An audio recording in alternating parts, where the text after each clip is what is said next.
is made possible by the View Conference, the biggest computer graphics conference in Italy. Our dates for 2023 are from the 15th to the 20th of October. We hope to see you in Italy or online. For more information about View Conference, please visit our website, viewconference.it.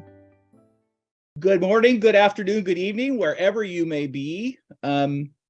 And welcome to today's preview discussion panel of 5 Oscar contenders for Best Animated Short. I'm Dan Sarto. I'm the publisher and editor-in-chief at Animation World Network, AWN.com, and VFX World. And it's really a great pleasure to be here with you today to talk about some great films and some great artists who made those films.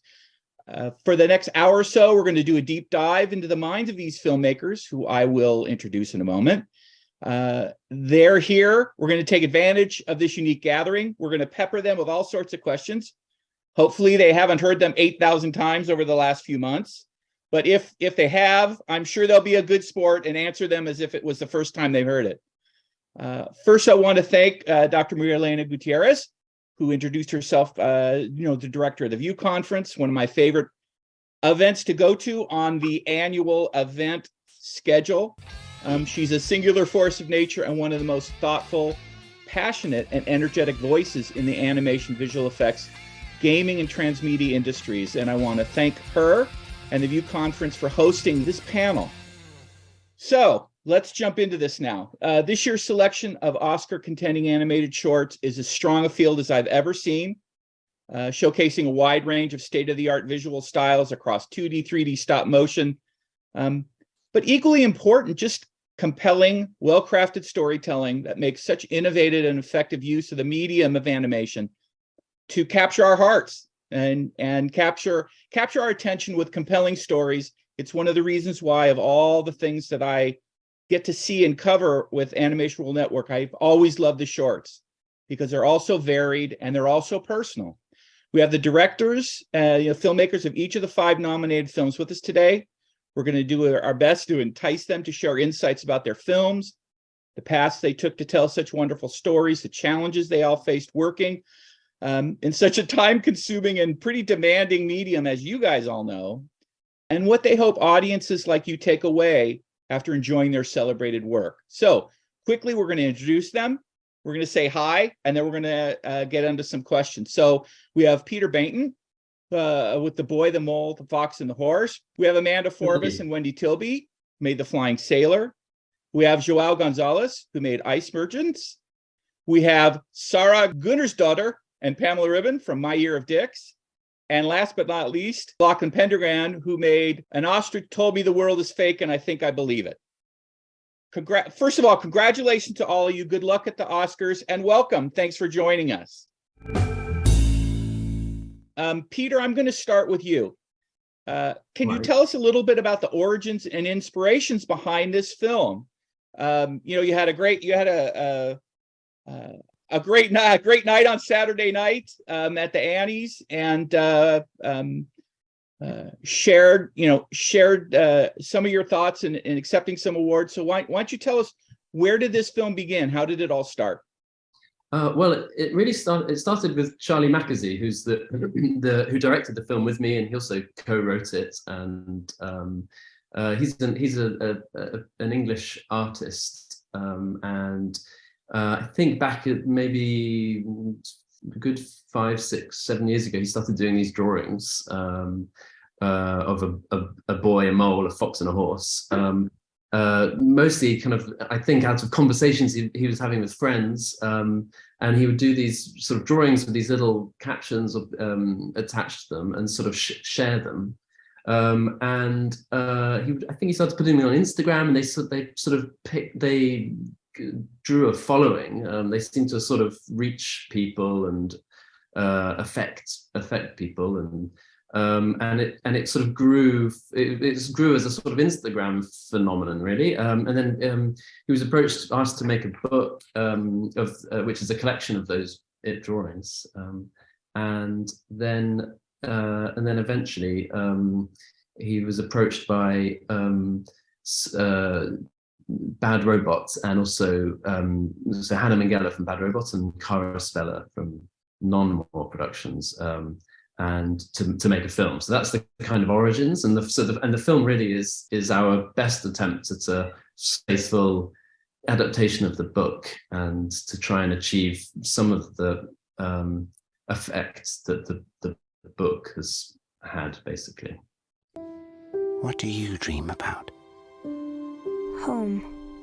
What's that like? I don't know, but I know I need one. So, what are we doing? We're on a quest for cake. Well, let's get going then.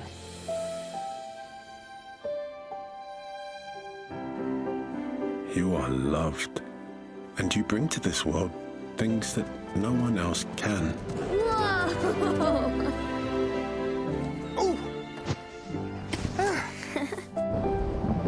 What's the bravest thing you've ever said? Help. Asking for help isn't giving up. It's refusing to give up.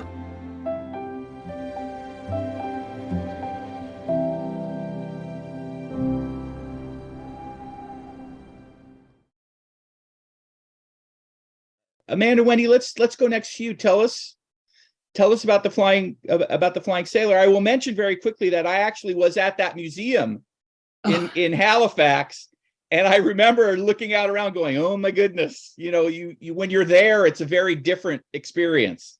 Yeah, it's a pretty vivid experience. For those who don't know, our film is based on a real life story that occurred in Halifax in 1917, where two ships collided and one blew up and basically blew down half of the town of Halifax. And one of the stories that really struck us was, because there are a lot of very striking stories, was about a sailor who was on the pier, and he was thrown by the explosion 2 kilometers and lived, arriving on the ground, conscious, wearing nothing but one boot. And so we saw that at the Maritime Museum in Halifax. And the question that really excited us was, what was that trip like? And we held on to that question for about 16 years while we were doing other things, and then finally got around to starting it up in about 2018. So it percolated all that time. What made it finally the time to tell that story? I think, we had been we did another film in between called Wildlife. That was one thing. And we also did a lot of commercial work and some ballet projections, all sorts of things. And we realized that time was ticking and we needed to do another film. And we thought, what are we going to do? Well, we dusted off The Flying Sailor. And not that it was that dusty. It was a little dusty. But we're kind of glad we waited, because I think it weirdly was gestating all that time. And I think we made a better film now than we probably would have 20 years ago. But it just seemed, it also seemed an extension of our earlier work. It seemed like some of the things we were trying to get at conceptually in the previous 2 films came to the fore in The Flying Sailor, which is really kind of the distillation of a life.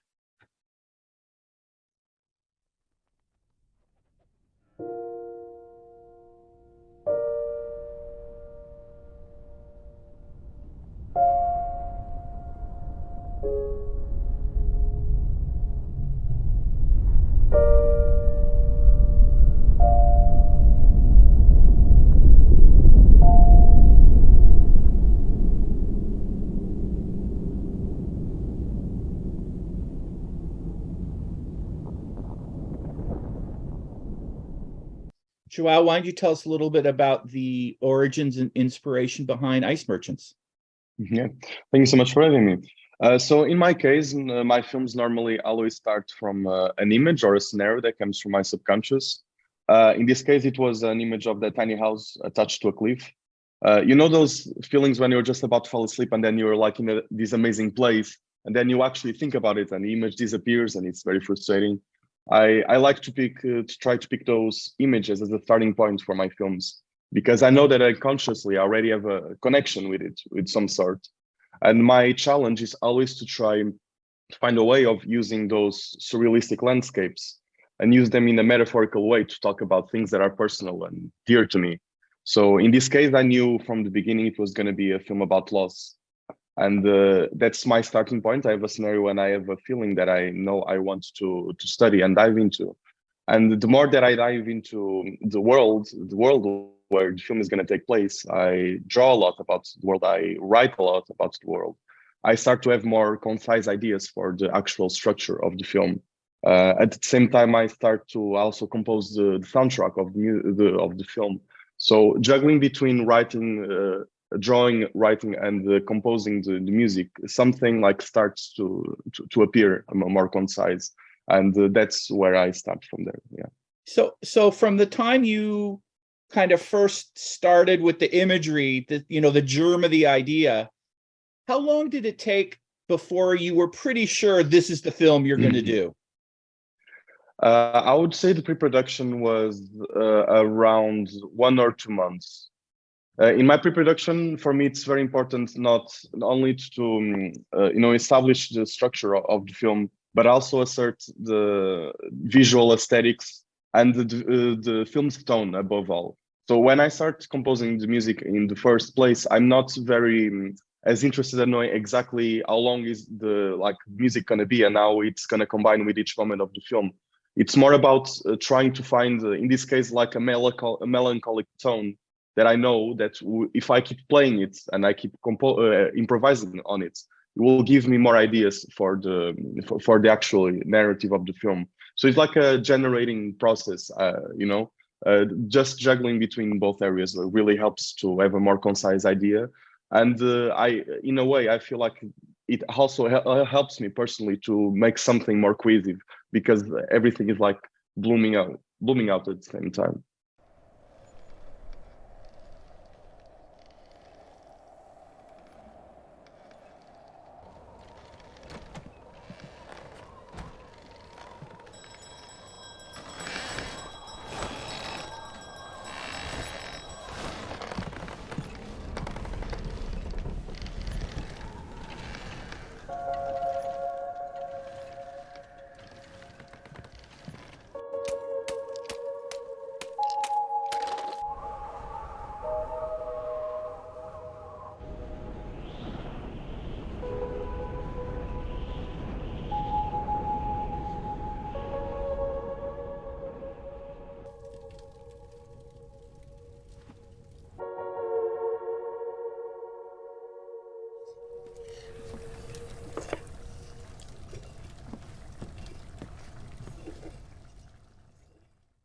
Sarah and Pamela, why don't you share a little bit about how your work came about? What was the origins of the story, and what inspired you to make it? I think Pam should start with that one because it's her story. It starts from a long time ago. I wrote a lot of notes to boys, and I kept all the first drafts. And I wasn't really someone who kept a diary. I sort of did it through writing to people. And at some point, I published them. I'm jumping ahead to say, I made a memoir about my years in high school. And one of the chapters is about the year I was really determined to lose my virginity, to blossom into womanhood, as Pam says in the film. And FX approached me about working in an animation space that was more independent. I'd come from Disney films and Sony animation films, and this was different to do something on a smaller, for me, pipeline. I'd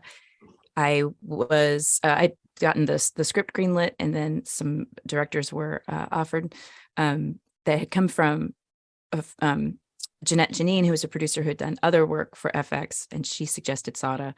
I saw Sada's work and was like, I want to work with her. Like, let's make this happen. And then Sada ended up bringing Jeanette on board. So we all sort of we secreted it into existence.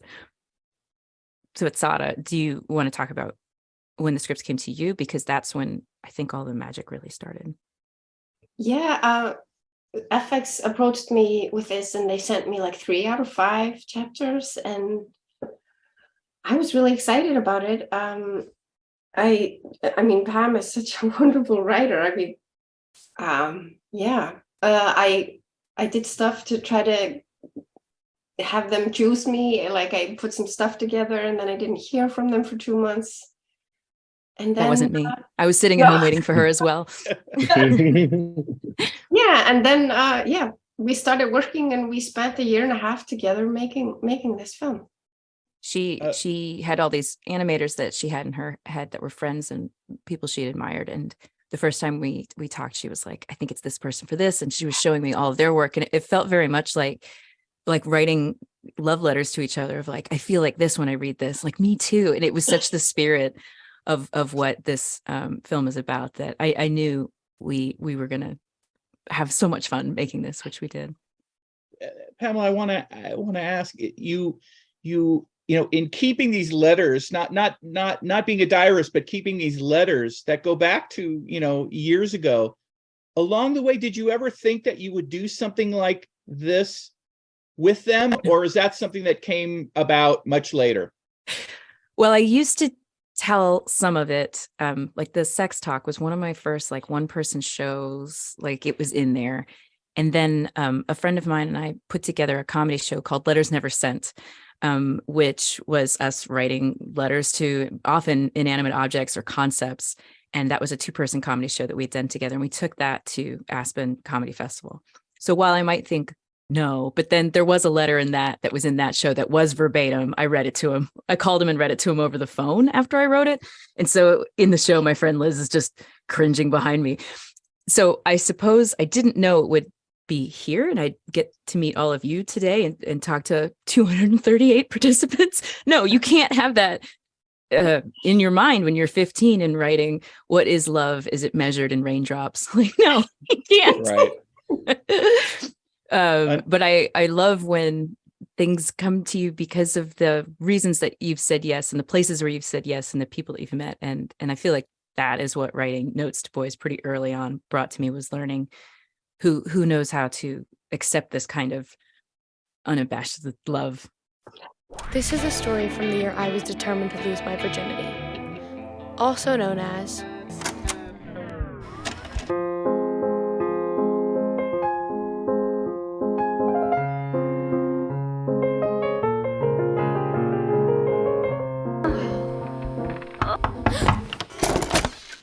Go to bed.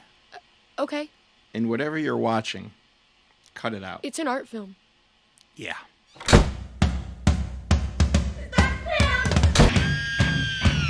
Lachlan, where did your film come from? Yeah, hello everyone. I guess it started for me. I started this research program at my film school, and so it started at me coming to terms with what that was about.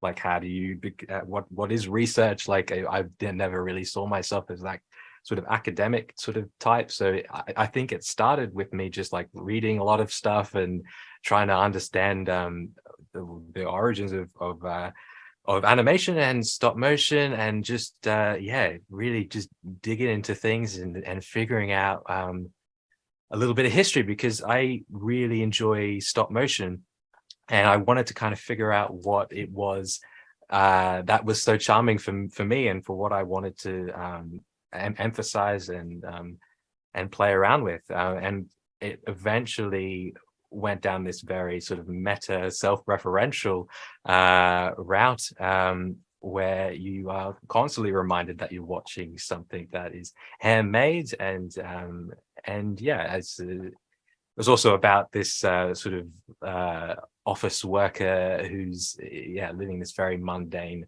life, and I tried to find the humor in that as well.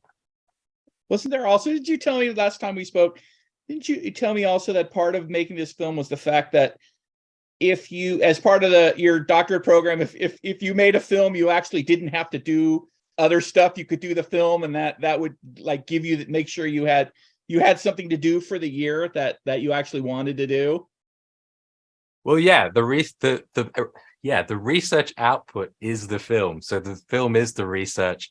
And so that's a weird thing to in order to be like, okay, how is that research? You then have to justify that with like a written thesis thing, which that's the part that I feel very out of my depth and had to really learn how to like write academically and stuff like that, and yeah, basically justify everything I'm doing from that research perspective, which is very new to me, and I don't think I would have arrived at the film that I made if it wasn't through that lens.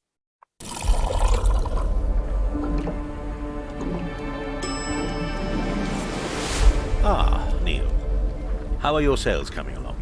Oh, they're oh.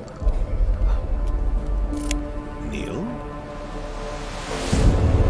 Hey, this is gonna sound weird. I think we're living in an artificial universe. What was that? An ostrich told me the world is fake, and I think I believe it. An ostrich?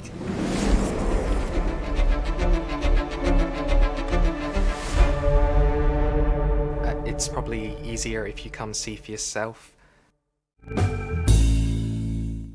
Wendy and Amanda, I want to jump back over to you for the next question. Talk a little bit about what inspired the look, the visual style of the film. I know that you've told me before that you brought some 3D into this film that you hadn't done in your previous films. I know that you guys, you're very deliberate about both the films you do as well as your style. So this is a little bit of a departure for you. Tell us about the decision making and what you brought into it. Well, we do come from a strictly 2D painterly kind of a background. And I think we were originally thinking we would stay in that vein. And what we always do at the beginning of every project is we say, okay, this one's going to be fast and loose and inky, and it never turns out that way. It always gets complicated. And we were brought up short against that idea really quickly because we wanted to have some sense of the city below him and this collapsing city, and it gave us the vapors to imagine animating that in 2D. And we do like to change the style to a certain extent every time. It keeps it challenging and keeps it interesting. So we decided to get into 3D, and we hired a Maya animator who helped us build a little city of Halifax and then blow it up. And for that, we decided with kind of limited resources that we would go for a kind of a rinky-dink model railway aesthetic, because we like that.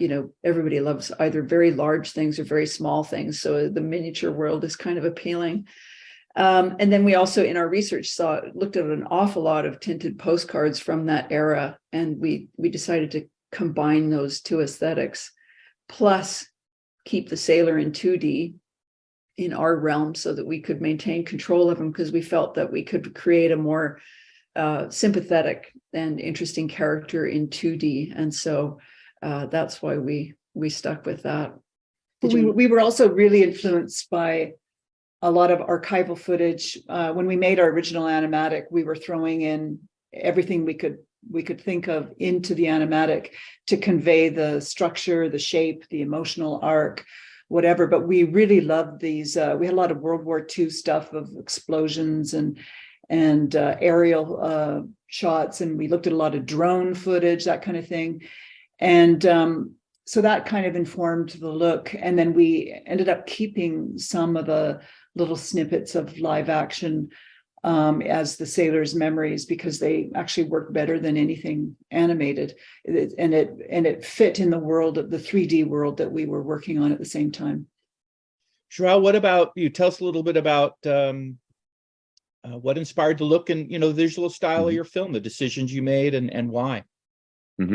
Yeah, so my film, I feel like aesthetically is very influenced by the way that I always like to illustrate in my graphic diaries. There's a lot of small things. For example, I always had a big love for architecture, and for a big part of my life, I even considered following that. So I always try to incorporate unconsciously a lot of perspective and a lot of like detailed backgrounds. They are, as I said, they are always the starting point of my films. Or for example, I really like strong dark shadows, something that I always liked, and I like limited color palettes as well, which I incorporate in this film. What I always try to do is to find a way of combining, you know, both things that I like aesthetically, but also make it essential and important for the films conceptually. So I think that my love for architecture and perspective was helpful for the film to enhance that vertigo effect that I think it was important to convey. I think the dark shadows help to add a bit of a dramatic effect that I think also fits the film.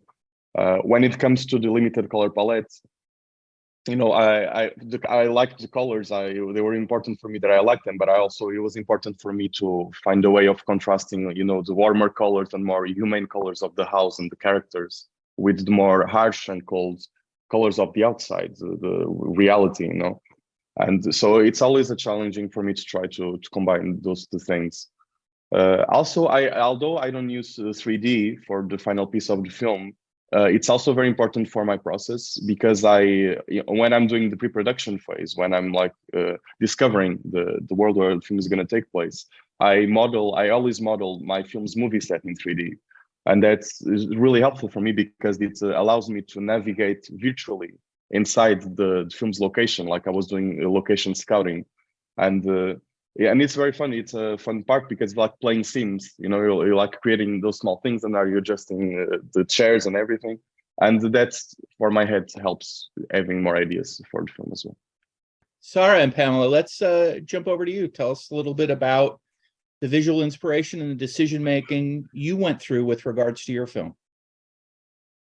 I think it was very much influenced by the script, actually, because Pamela put into the script this play with genres for each chapter, which I was super excited about. But the foundation of the film is kind of just a continuation of what I've been doing before, which is shooting a lot of reference footages and doing a lot of cut and paste to make a foundation that is very natural and character design that is based on real people.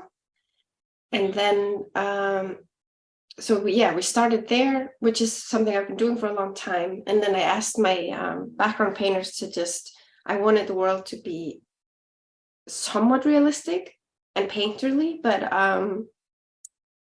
I didn't want it to feel like a memory. Like I wanted us to be in the moment with Pam.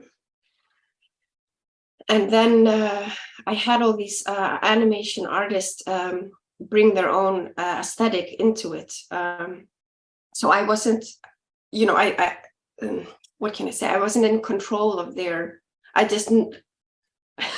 I trying to say? I was like, I want you to work with me because your work is beautiful. And I knew what I was getting, but so there's a style and aesthetic in the film that is a mix of many people's art and also colored by the play of genre. So one of the things that go on. I'm so sorry. No, go on. One of the things we did before each chapter was get together with the artist who was going to be handling the fantasy elements, and we threw together like music and movies and images and all of the things that genre meant to us, so that it didn't have to stay firmly 90s in terms of everybody has this feeling, but through a 90s lens. So making sure that we were hitting some references of what Pam would have known at that time. Real quick, I'm going to drag a relevant question from Atana Shopsky for you, Sarah and Pam. Did you draw over real footage? Did you first film? Yeah, we did. So I've gotten really accustomed to, like I was saying, building this foundation of animation that is built on reference footages that we shoot. And because I think the beauty in animation really happens when you then take the animation away from that grounded feel that is easy maybe to connect to on a personal level. And that's where the poetry happens for me. So yeah, we did shoot Pam a lot, Pam herself, myself and my husband, and then also some of the young actors, and actually also like some of Pam's friends and family who played the adults. We got to shoot them like over Zoom and ask them to do stuff on their phone. So maybe for one shot, I would maybe have 3 to 4 reference videos that the animators could take from to build Right. their scene. Peter, let's jump over to you. How did the look of the film come about? What were the decisions that were made with regards to the visual style that you ultimately used for the film? Well, the at its core was the Charlie's artwork from the book. We knew we wanted to do something that was very fully 2D in approach and kind of, and I guess quite simple. It's something that was looked like traditional inked animation on colored in with watercolor paints on watercolor backgrounds, basically. So that was in its simplest form, that's what we were aiming for. I think we wanted to, Charlie's drawings, some of them are just ink on paper, some of them have light watercolor backgrounds, he also works in charcoal and chalk and oil and all sorts of things. So there's a kind of mixture of stuff going on, but more often than not, they're sort of vignetted in the book, and there's a lot of white space on the page. We kind of knew we wanted to extend the world to something that was more sort of cinematic, and we didn't want to go into sort of vignettes or anything. We did explore trying to use some of the different techniques that he uses, and along the way it all sort of coalesced onto just this one approach, I guess. And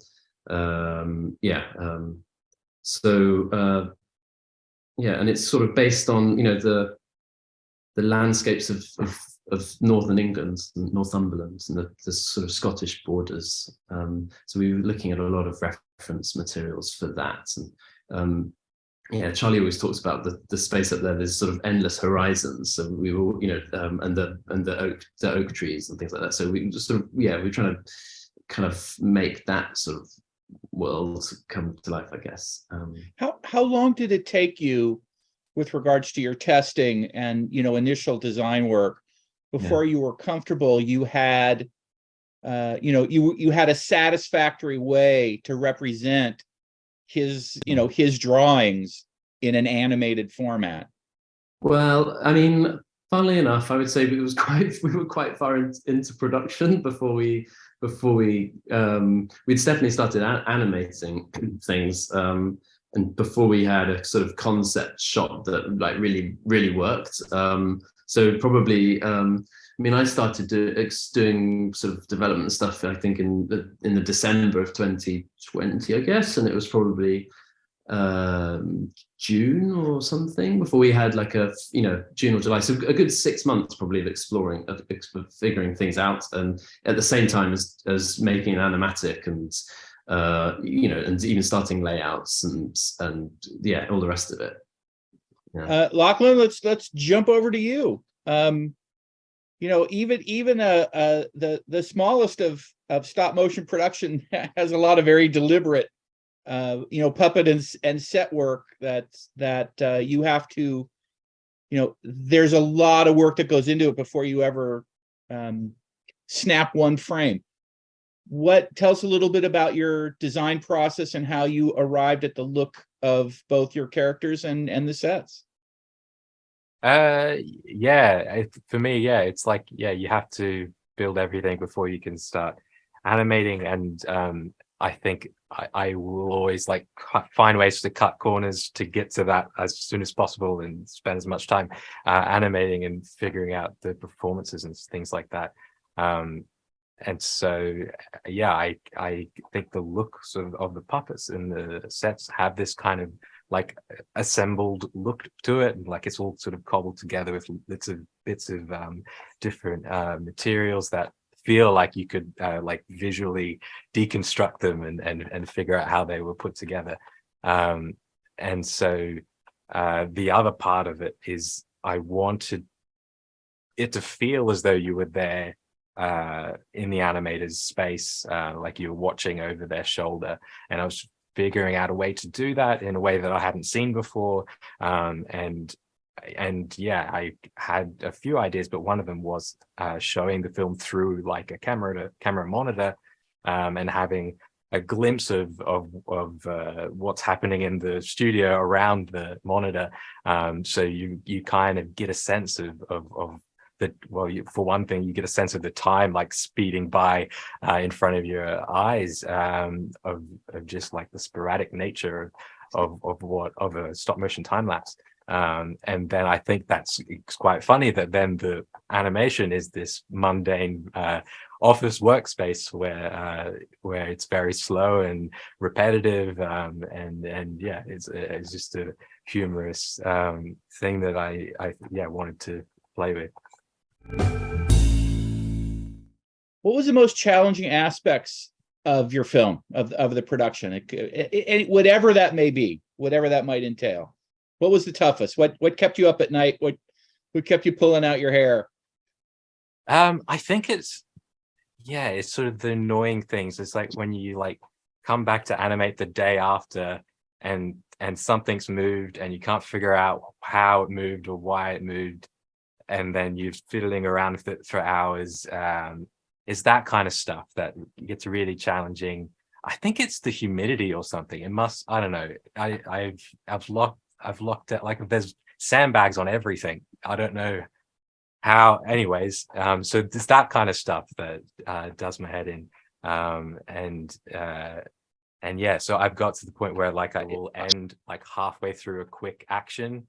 So then if the next day something has moved, I can like cheat it a lot easier when things inevitably have moved while I sleep. So you learn that lesson early on to save yourself time. Yeah. Joao, what about for you? What was the most challenging aspect of making your film? I think one of the most challenging things about making this film was also one of the most fulfilling. So this film, I started this film as a student film as well, as a graduation film.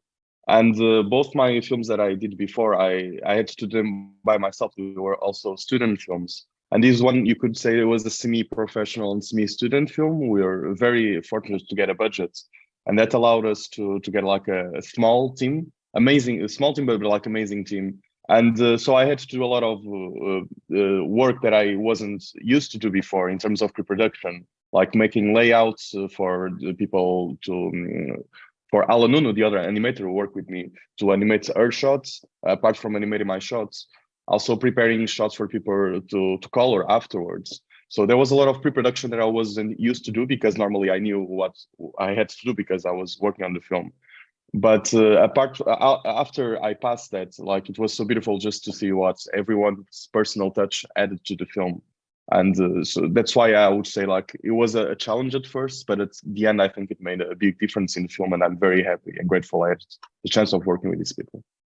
Got it. Peter, what about for you? What was the toughest for you, or just for the production in general?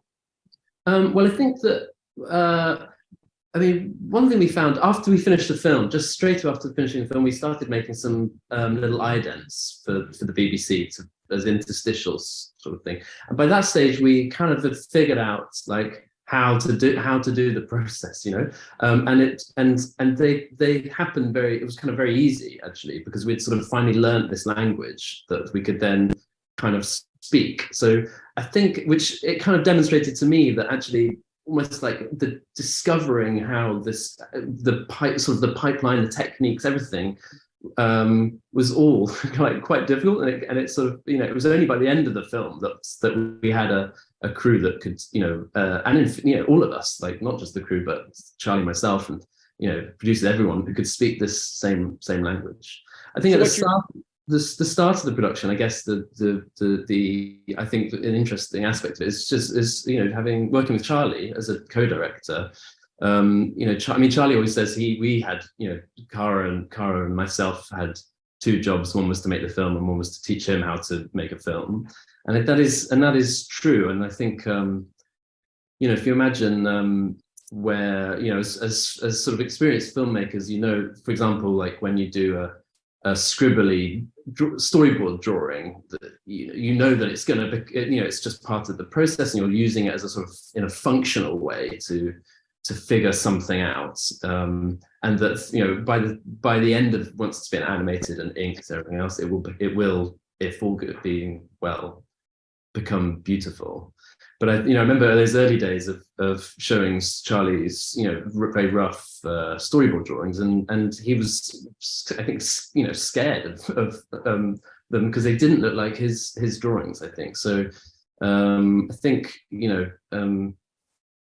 has really, I think, strong and unique and special creative instincts, and at all times I wanted to just like listen to that and let him, because they're his characters, it's his story, and that was really at the core of it. It's like his DNA is in the movie, but that process of him, his learning to make films and our kind of learning from him, became much easier. But that was challenging, I think, for him and for me and for everyone else to begin with, I think. Right. So part of what you're saying is that by the time you were finally done with the film, you and the team were ready to actually, and had it wired so you could actually, then you were ready to make the film.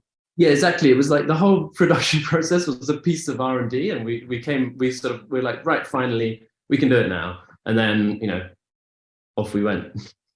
Got it. Sarah and Pamela, what about for you? What were the most challenging parts, either overall for the production or and for you individually? I think for me it was keeping track of the schedule was, at least in the beginning, was the most challenging for me. This is the first time, like, it's funny because Pamela is coming from this gigantic animation, like coming from Disney and stuff, huge productions. But I'm used to working by myself or with one or two people with me. So this was the first time I had a real crew and a real pipeline and a real production schedule. And it made me nervous. I think for me, some of the moments of the line you had to walk for this to work were challenging, because you were really trying to describe something you hadn't quite seen before, but you knew you were going to feel it when it got there. And there's so many people to get on the same page for that feeling to happen. And from where I'd come from in the pipeline, like, my job was usually to be in the back being like, I could write a different line, maybe she'll say yes. But this was more like really being in there, watching it and going, okay, right now it's too scary. Right now it's too flippant. Right now it's too real. Right now it's not real enough. And finding that line and trusting that line was exciting. Like, I'm really happy that was the challenge, because I was really happy to have that challenge. Or just to go back to what you said, kind of being nervous that you actually have more to work with in making this film than you're used to having in the work that you do. What did that enable you to embrace as a director that you may not have been able to do on previous works without what you had to work with on this film? Well, the movie's 25 minutes, which in animation is a lot of time. And I mean, I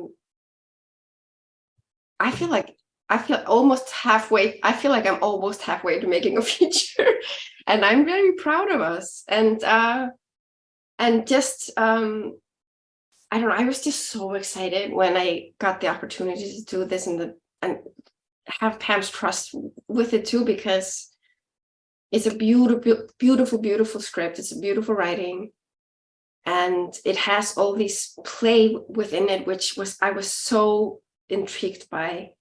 and it's very personal, which is very something that's I find very interesting and like a fun space to work with.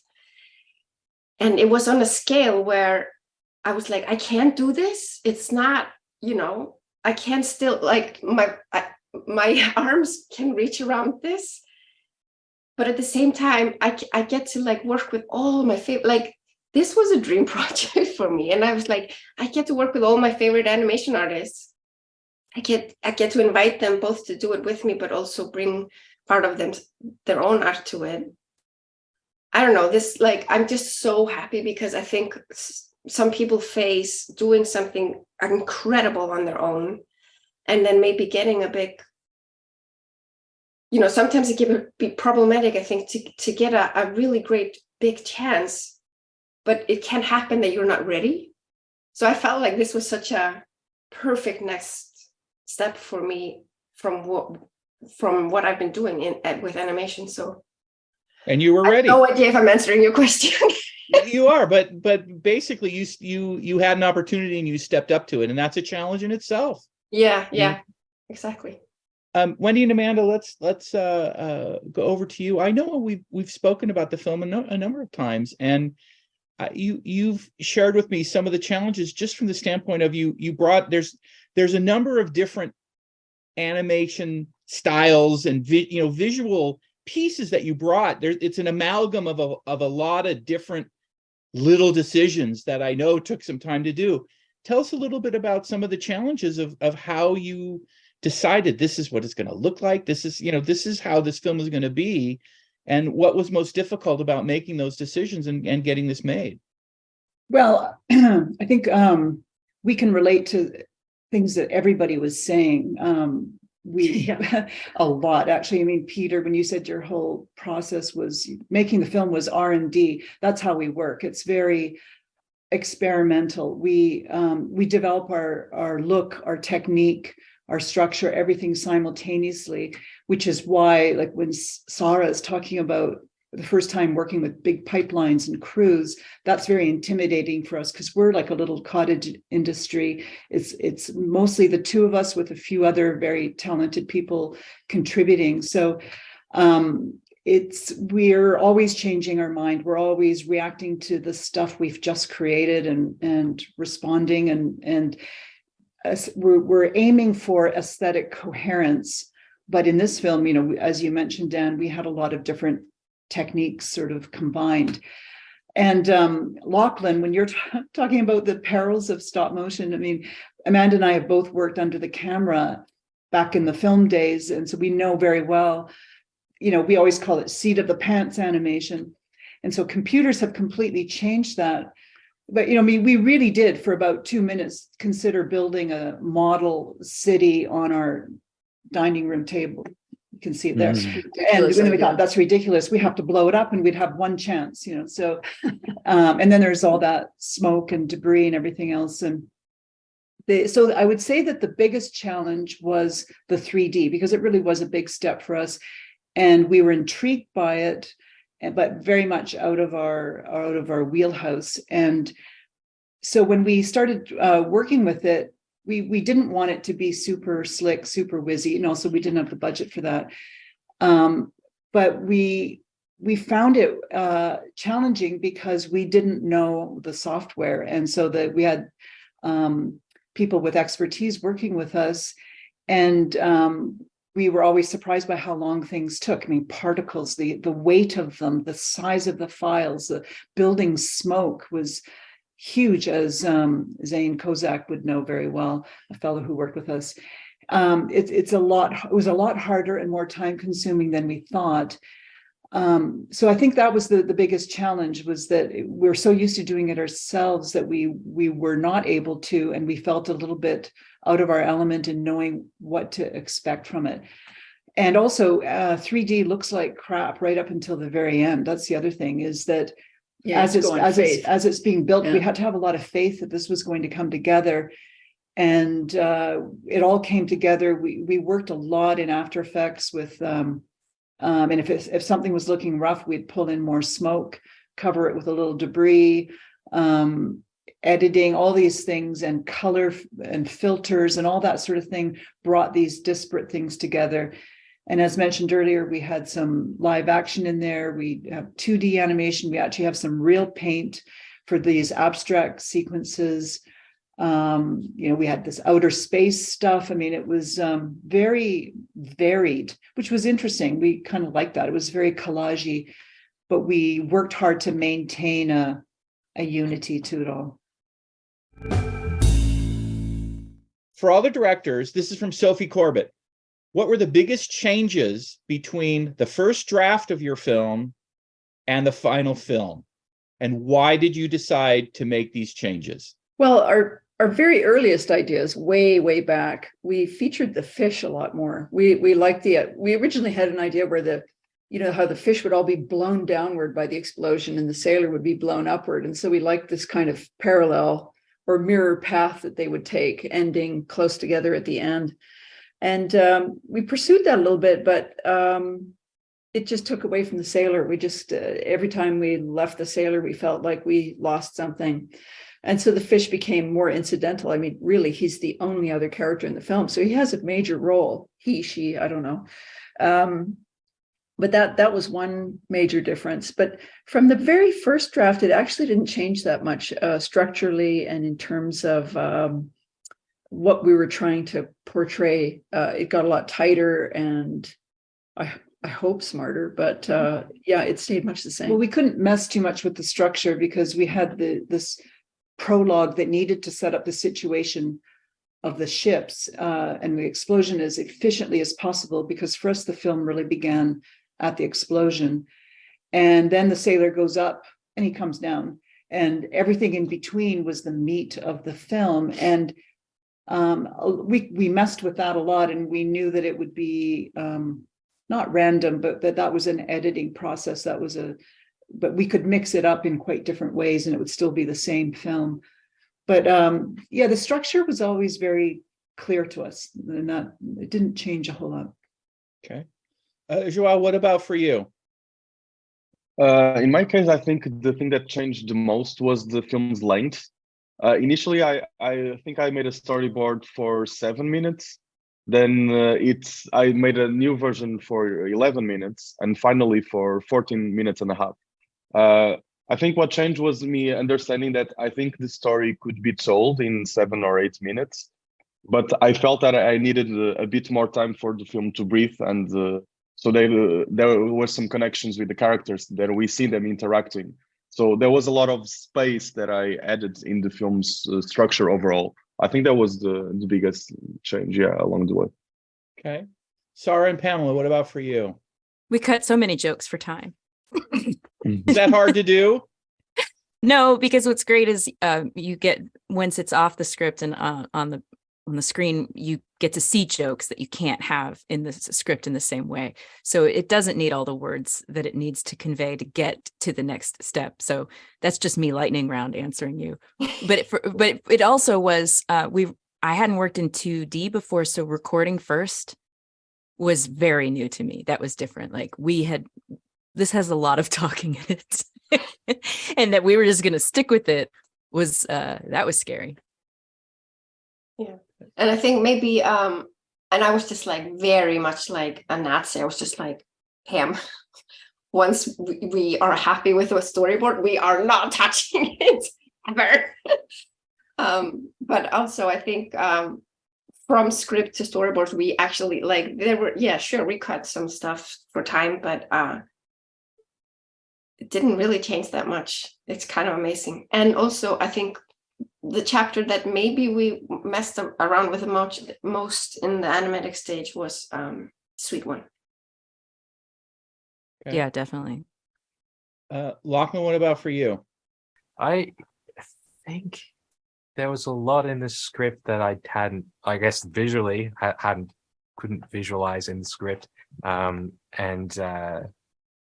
Like the whole monitor outside the monitor thing, like when I was doing the animatic, that wasn't fit. Like I just put that to the side and okay, let's just focus on what's happening inside the monitor, and then play around with that afterwards. And so yeah, I think that would probably be the main thing, even though that was kind of written in the script that there would be something, you'd be able to see more than just the film playing it out. I just didn't know how that was going to look till later on. Okay. And Peter, now we're coming back to you.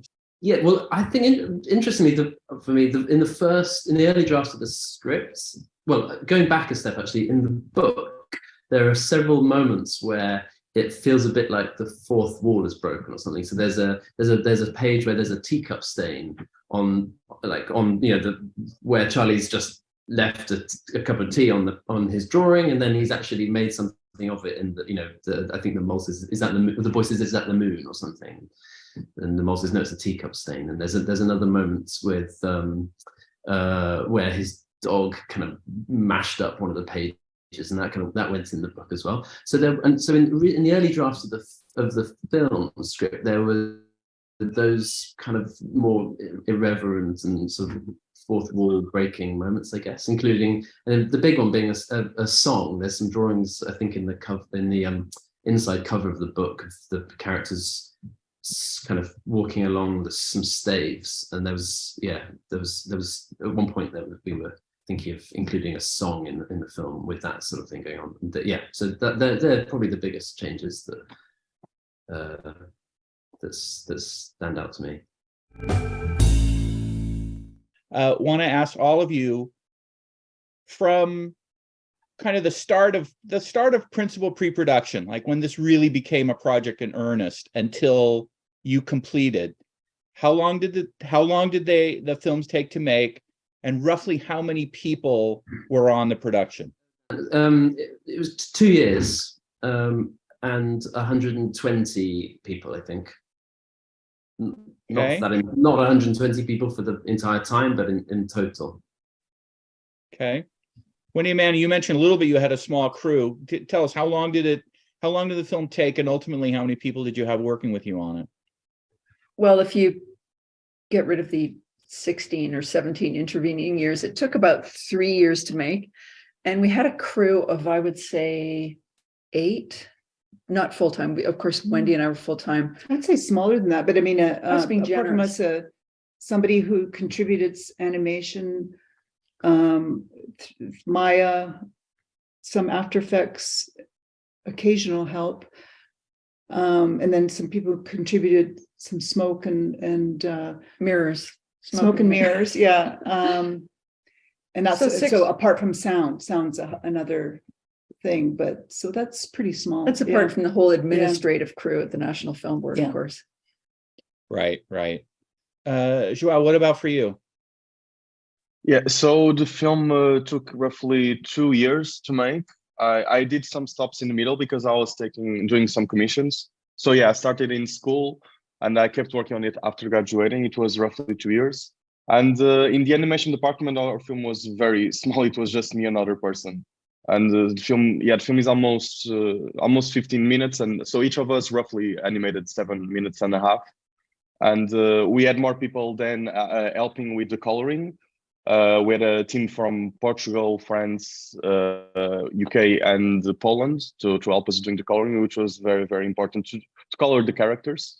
And we had actually a bigger team in the sound and music department with adding the musicians and the sound technicians and sound engineers, sound designers. So yeah, in a weird way, we had like a bigger team in the sound department than the animation department. Okay. I think it's absolutely amazing, Joel, that you managed to do that with 2 animators. It was really intense. I'm not doing that again. Another thing that you were animating Photoshop, which is extraordinary as well. Yeah, I really hate myself sometimes. Yeah, I guess that's another question. Would you ever do a film like this again? And I think, Joel, you just said no. Sarah and Pamela, what about for you? How long to make and how big a team? Once we started working together and the scripts were all ready at that point, we spent 1.5 years. And I think we counted at some point 25 people with everything included, sound, cast, crew, everything, 25. Mm-hmm. And Lachlan, what about for you?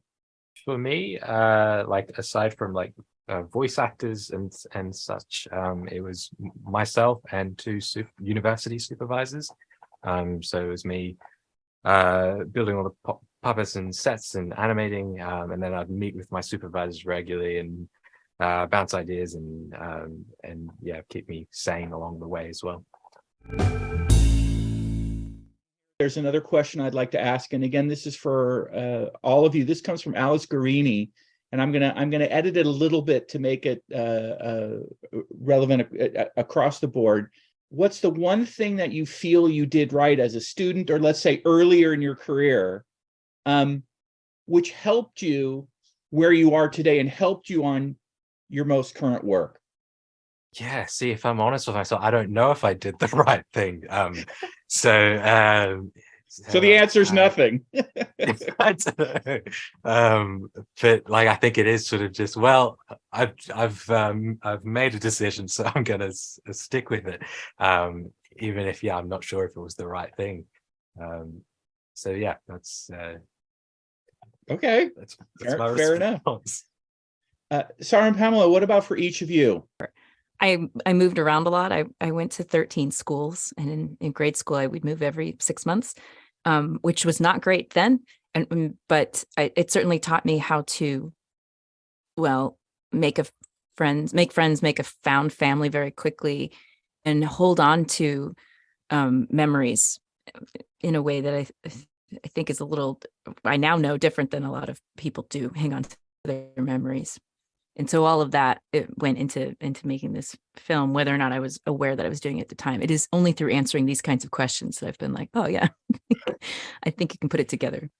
Sarah, before you answer, Pamela, how many of those people were you able to like stay in contact with them years later? Or was it really just, hello, great to be friends and move on? Well, in the early days of Facebook, and when people were like, what is the internet? I was able to reconnect with a lot of people. But so I still have, some of the boys in the memoir from 6th grade. And, I still know a couple of people from second, third grade, but not many.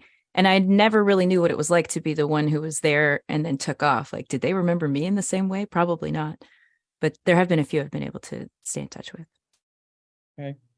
And Sarah, what about for you? I think when I went to animation school, I had no background in animation. I had background in fine art, and I got a little bit obsessed with animation. And I think I worked really hard when I was in school. And I think that's something that has helped me most, not minding how hard you have to work to make the animation happen. And that just realizing that you have to be a little bit obsessed with it. Joao, what about for you? In my case, I think there was one really important thing that happened, which was accidental in a way, because I did my first student film, I think 6 years ago. It was called Voyager. And it was very important for me because I did that film in a multimedia arts course before actually starting to study animation. So I had this film and I didn't have like beautiful things to like distract viewers from with the animation. And I think that forced me to learn, more about editing, about directing, because I had to convey the story without relying on animation. And so ironically, like, I think making an animation film without having studied animation was very important for me to learn how to be a better director in the future, when I actually was able to learn how to properly animate and combine both things. Got it.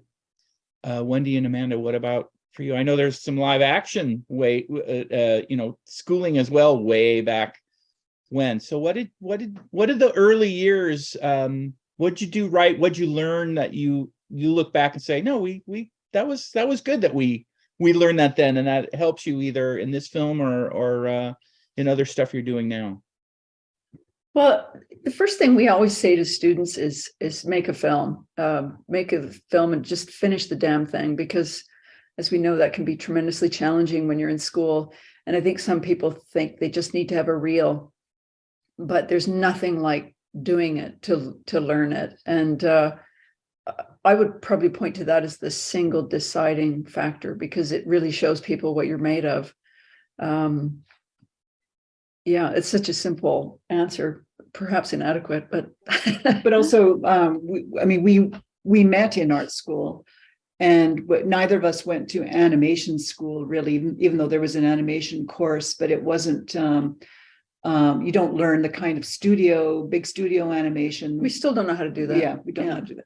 But Confession. But we did both study live action filmmaking before animation, and I think that was important too, because I think animation can sometimes distract from making an animated film a little bit. Like, I think that more importantly, it is concept, structure, editing, all those things. Of course, beautiful animation is a beautiful thing and important, but I think that we were thinking more as filmmakers first before being animators. And I think that's maybe an important ingredient, at least for our work anyway. Okay. And Peter, what about for you? I think kind of just exactly what Amanda said, that, just there was a moment. Originally I studied architecture, and there was a moment where I thought, I'm not sure about this. So then I gave animation a go, but I didn't go to a film school. I did a kind of practical animation training thing. But the year after I finished, or even just a few months after I finished, I decided to apply to get some money to make a film, and just making a film. Have you all written and memorized your acceptance speeches yet? I think Charlie's going to make an acceptance speech, hypothetically, if it happens. Okay, Pamela, what about for you? No, only when I'm washing the dishes. Wendy and Amanda, what about for you? In a word, no. Maybe doing the dishes. I would confess to that, but that's about as far as we've gotten. Maybe once we're in the limo going. Dan said they had to have these memorized. I didn't even know that. I'm not gonna be memorized.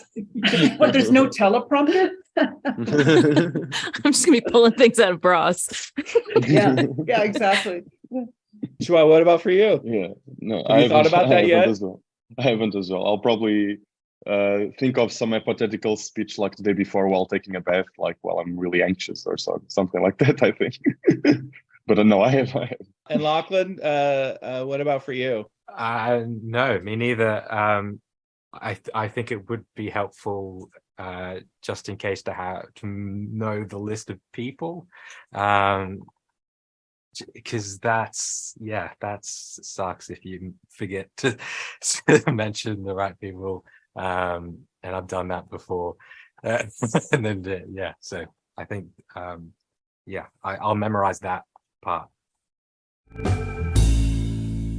I'm going to go out on a limb and ask and keep you guys all here for one more question, because it's a really good question, and I think it will be a good way to kind of wrap up the discussion. And Amanda and Wendy, I'm going to come back to you because you already kind of broached this subject, and the question came in from Anna Akultson, and it's a word of advice for animation students and new emerging artists. And I know, Amanda and Wendy, you said, make a film and finish a film. And I've always, in talking to people, I've always said, even if it's a 30-second film, make it and finish it. And that's an important thing to do from a standpoint of young filmmakers and students. Yeah, that absolutely stands. I also think that one of your critical jobs as a student is to start to understand your internal voices better when you're making excuses, when you have legitimate doubts about your work, when you need to trust yourself, because that's a process. You don't know how to do that when you start out, and then also how to receive criticism from others when it sits in a way that makes you uncomfortable enough that you think, yep, they're right, or you think, nope, they're wrong. But you have to learn all those things, all those those inner tells that you have. Yeah, well, kind of related to that, one thing that we've noticed that helps, or I guess this is just sort of our process, is that you have to alternately be sort of tap into your subconscious, tap into your innate kind of instincts, looseness, ideas, let them flow, let them gather. We call it our gathering stage. We just throw everything we can at the project. It's like throwing paint at a wall and seeing what sticks.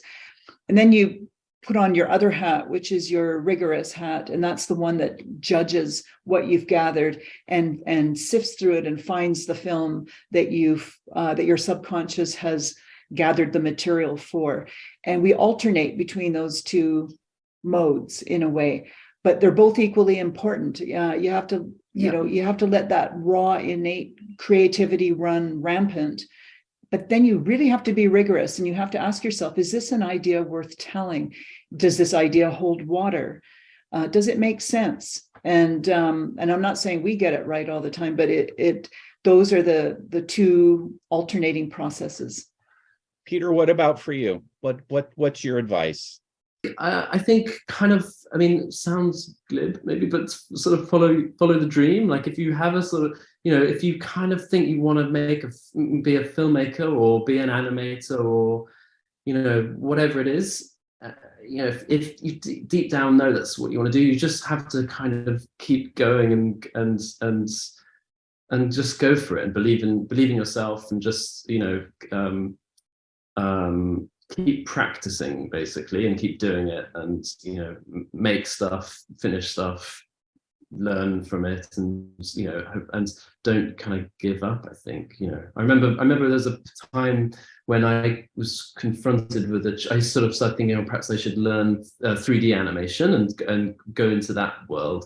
And I remember thinking, well, it kind of would make a load of sense, and there's loads of work there at the minute, and all sorts of things, like all sorts of good reasons to go into that. But a bit of me, just in my heart, I was thinking, I can't like I just like 2D, and there's less work there, and all sorts of reasons not to do it. But I just thought, I'm just going to just go for it. And I think that for me, that was like a big moment. I just stuck to my guns and just carried on going. So and I wasn't secure in that choice at all for many years, but now I feel like kind of it paid off, I guess, because I am managing to make a career of doing something that I really love doing. So I guess just sort of believe that you can get there. You just need to keep working at it. Joao, what about you? What's your advice? Yeah, I agree with everything that has been said here. I also want to add something that I think I discovered along the process, not only of this film but the other ones. I feel like I learned that sometimes you end up like finding your best and most creative ideas, also while embracing your own limitations. What I mean by that, for example, the core of the film, for people who saw it, were the hats. And actually the hats were initially on the film just because I designed the characters wearing them. Because at the time I was not comfortable about drawing hair on characters because I had started very recently doing animation. And I discovered that you should of course learn everything that export other areas 3D to the animation and everything, but I also discovered that sometimes finding creative solutions for your own technical gaps can be part of the process of finding your own artistic voice. Sarah and Pamela, what about you? Yeah, the same as they've been saying, just like be stubborn, just be so stubborn and don't give up, right? And I often say to people who are thinking about going to film school or animation, like to learn anything in film or animation, especially if they're going into like a master's degree or something like that. It's such a valuable time in your life, and you're paying a lot for to have this time, and you have this environment where you can make work, you can finish work, and you have all this system to help you make the work as best as possible. So I always say, like, if you're going to go to a master's degree, you're paying for it, be prepared and like go in there knowing what you're going to make and make it and finish it, because it's the only way to break in is to have something to show. I just wanted to add that if you are fortunate enough to get to work with a team and everybody that you're working with is as passionate as you are about the project, remember that they also will then have ownership. And there's something about working with a team when you're at the top of that team where you have to be so singularly focused. But if you're fortunate enough that everybody's top of their game and everybody's treating each other with respect, remember that feeling that they're giving you their notes with comes from their unique perspective into your film. So an actor with notes or an editor with notes, like they're talking from their one way of knowing how to put their piece into this, like their expert advice. And so they aren't attacks. I learned this from a 3D world, but like it can feel like, oh my gosh, everybody's telling me what I'm doing wrong, but they're all telling you what they know is true to themselves in their heart. And that is how you make a great team. Lachlan, we're going to finish up with you. What Wow. do you have to say? Well, I really liked all of your advice. Like I was really enjoying that. I think for me to add, because I have like just finished a student degree, and I think a lot of the times you can't really you don't feel like you're getting better, or like day to day it doesn't feel like you're improving. And I think you definitely are. Like a lot of times it's just you can't see it. And I think it is like everyone was saying, is like just stay stubborn, or like keep making things, and it's about sticking with it, and following that passion.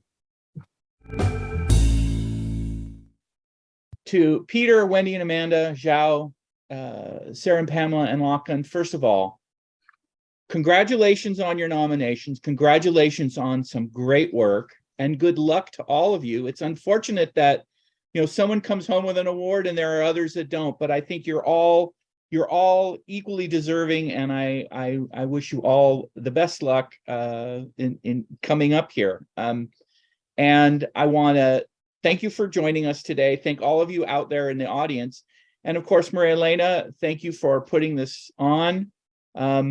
Everybody, don't forget, View is October 15th to 20th in Turin. I'll be there. So if anybody who's here now, you'll see me there, say hi. And thank you all for joining us.